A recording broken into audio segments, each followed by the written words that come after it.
Hello, my name is Jon Þórir Oskarsson. I'm a PhD student at the University of Iceland, and I had the pleasure of presenting at us in New Orleans this year results from the iStopMM study on determining hemodilution in diagnostic bone marrow samples in multiple myeloma and its precursors by next-generation flow cytometry. The quality of bone marrow samples is a major limitation for flow cytometry analysis in myeloma. Plasma cells are largely restricted to the bone marrow, and hemodilution of bone marrow samples therefore results in underestimation of plasma cell numbers and may therefore lead to false negative results in assessment of residual disease. Next-generation flow cytometry is a standardized and widely used method for minimal residual disease assessment in multiple myeloma.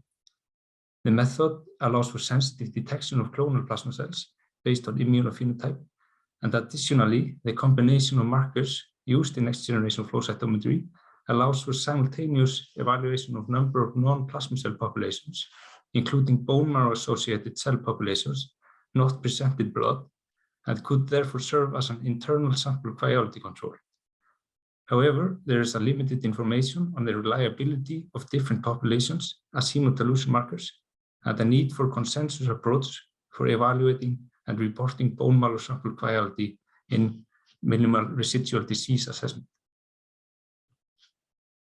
The aim of this study was to evaluate the association between bone marrow-associated cell populations and hemodilution in bone marrow samples, and to develop a hemodilution scoring model.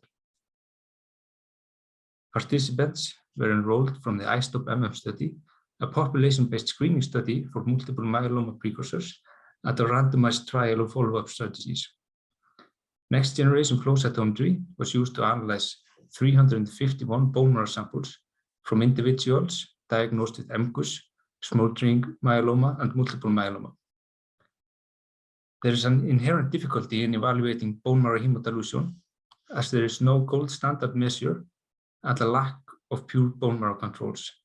Therefore, in this study, we used the comparison of first pool bone marrow samples and generally more hemodiluted second pool bone marrow samples to evaluate cell populations as markers of hemodilution based on receiver operating characteristic curve analysis to assess the predictive value of different markers of bone marrow sample pool. Then we used linear discriminant analysis to combine the highest scoring markers into a single predictor value in a hemodilution model. And over to the results. First, to evaluate the degree of hemodilution between sequential bone marrow aspirate pools, we assessed the difference in plasma cell numbers between paired first and second pool samples taken during the same bone marrow aspiration procedure. And we observed a lower percentage of plasma cells in the second pool samples in all cases, with a median fraction of 0.31 relative to the paired first pool samples, and ranging from 0.09 to 0.76. Similarly, we found a significantly lower percentages of B-cell precursors, myeloid precursors, nucleated red cells, and mast cells, and bone marrow sample white blood cell count in second pool samples compared to first pool samples. In ROC analysis for discrimination of first and second pool samples, myeloid precursors and nucleated red cells were found to be significantly more predictive of sample pool compared to B-cell precursors and mast cells and white blood cell count included as reference in this analysis. Interestingly, mast cells have been considered an important indicator of sample quality. However, we find them to perform poorly in comparison to nucleated red cells and myeloid precursors in our analysis, contradicting previous guidance. The nucleated red cells and myeloid precursors were observed to be the top predictors of bone marrow sample pool, and we hypothesized that combining this population into a single predictor value would increase robustness. And the hemodilution model, which includes both populations, performed even better in predicting sample pool compared to either population alone. And an optimal cutoff value in hemodilution score was calculated to be 2.4 with a sensitivity of 85% and 80% specificity, and therefore classifying samples as either first pool-like samples or second pool-like samples.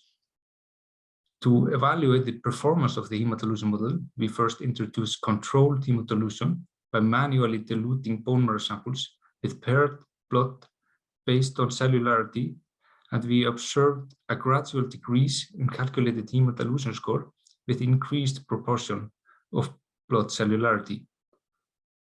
Furthermore, we compared the percentage of plasma cells in samples that had a hemodilution score of over the 2.4 cutoff, or the first pool-like samples, to that of samples scoring below the cutoff, or the second pool-like samples, in groups of MGUS, smoldering myeloma, and multiple myeloma separately. And we found a significant decrease in plasma cell percentages between sample groups in all conditions. So in conclusion, hemodilution is one of the main challenges of flow cytometry analysis of bone marrow samples in multiple myeloma. In this large-scale study evaluating bone marrow-associated cell populations as markers of hemodilution, we introduce a novel hemodilution model that is intrinsic to next-generation flow cytometry, which may aid in evaluating the quality of bone marrow samples and indicate whether they are appropriate for diagnostic use or not. Importantly, the hemodilution model is based on diagnostic samples, and further validation is needed in patients undergoing MRD assessment following treatment. Thank you.